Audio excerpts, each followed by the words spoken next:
Time has power, as does place. Earlier this month, I finished Winter Solstice, the fourth book in the Wandering Inn by Pirate Abba, and this is another good entry into the Wandering Inn series. But I have to admit, it's probably my least favorite so far. And I think the major reason for that is because this leans far more into the slice of life and like day-to-day activities than previous entries. Now, obviously, The Wandering Inn, if you don't know, is a slice of life lit RPG epic fantasy series that is currently, I think, the longest fantasy series of all time. I think it sits around like 16 million words. And to put that into perspective, The Wheel of Time, my favorite series of all time, I think sits around like 2.2 to 3 million words. And that is a 14 book, 500 page book, at least, series per entry. And The Wandering Inn blows it out like easily. So it's a very, very long series, and it covers a lot of stuff. And up to this point, The Wandering Inn has been a good mix of both the kind of mundane slice of life fantasy and very extreme epic fantasy. I mean, we're talking wars, we're talking goblins, we're talking The Walking Dead, we're talking everything, dude. We got dragons, we got trolls, we got a little bit of everything. But Winter Solstice it takes a breath and lets us relax, because the last entry, Flowers of Essom, had some really heavy and borderline like dark fantasy moments, especially some of the Tauren chapters that happened in the last book. So I feel like this book is kind of that moment for Pirate Aubrey to be like, all right, that last entry was really intense, and the next one's going to be really intense, so like this is your time to breathe. This feels kind of like a Christmas episode in an otherwise very serious show. And I appreciate that. This does not have my favorite plot, but everything besides that is very good. This book has a very long flashback sequence. We're talking like Wizard and Glass level flashback sequence. Like almost the entire book is a flashback sequence. And it explores Saria and Pisces' backstory to the Horns of Hammerod and their time in Wistrom Academy. Wistrom, by the way, in the world of the Wandering Inn, is kind of like Hogwarts, but anyone who has any magic talent can get in. Which I'm not sure that's how Hogwarts works. I mean, it's been a long time since I've read Harry Potter, but it's got that Harry Potter element, but instead of for children, it's for like anyone of any age, as far as I understand. Like Pisces, I'm pretty sure, is like 19 in this, or something like that. Anyways, none of that matters. The majority of this story is focused on their backstory, how they became friends, how they split up, what happened at Wistrom, and why they were kicked out, essentially. And it's a really, really good section. And I like fantasy academia. I won't say it's like my favorite trope or my favorite thing in storytelling.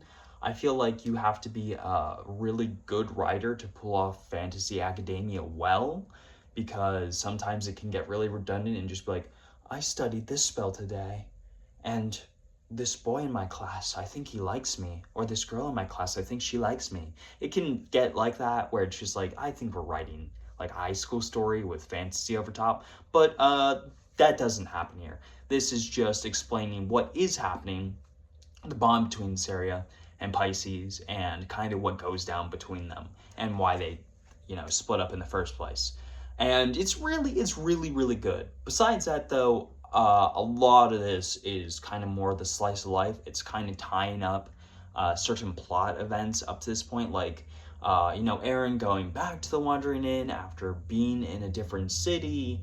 Like some of the adventuring stuff that did happen with the Horns of Hammerod is tied up in this, and it just doesn't really have that quite epic fantasy feeling, which I can appreciate. Like sometimes you do need to like catch your breath, and I feel like this is a really good way to split it up. Like if one book is like heavy action, the next book might or should be a little less intense.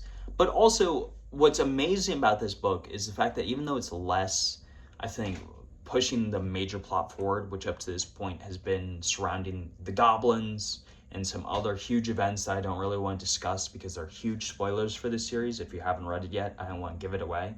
But like, even though it doesn't push that forward, it does push other plot lines forward. Like, we get this entire Wistrom Academy plot line started in here, and it obviously has to eventually lead to something. Again, I can't go into the specifics of what's set up here, but like, there's secrets in Wistrom that will eventually have to be explored.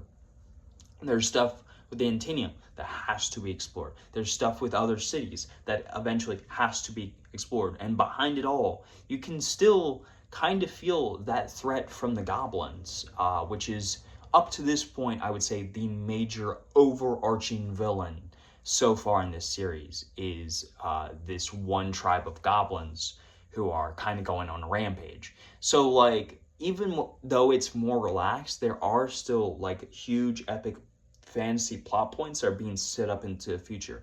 And what's amazing to me is that like, at this point in any other series, like, you could argue that like at least one major villain probably would have been killed or defeated by now, but that's just not how The Wandering Inn. It's so massive that it's like, it takes way more books to get to major plot points, and I feel like for some people that really won't work. But if you appreciate how grand scale this is, it's like, I'm not even like 20% into the overarching story yet, and there is still a ton left to go.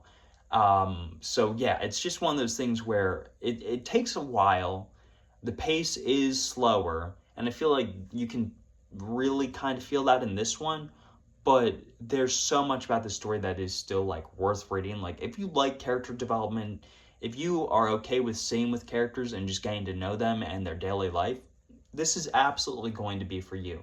But you know, if you're someone who like really needs like their like fix on epic fantasy, like you need something major happening in every chapter, this isn't going to be for you. This is a massive story with a lot of moving parts. So many moving parts, in fact, that you're going to legitimately probably forget some of them until they pop back up. But yeah, it's really, really good. But it doesn't have my favorite plot. I think the pacing here is kind of eh. The plot here is kind of eh. The characters and the world building's really good still, but it's just not my favorite entry. I do like the Wistrom stuff, but I feel like outside the Wistrom stuff, I just wasn't enamored as I normally am with this series. So I'm going to give it like an 8.5 out of 10. But I am interested to see what happens in the next one.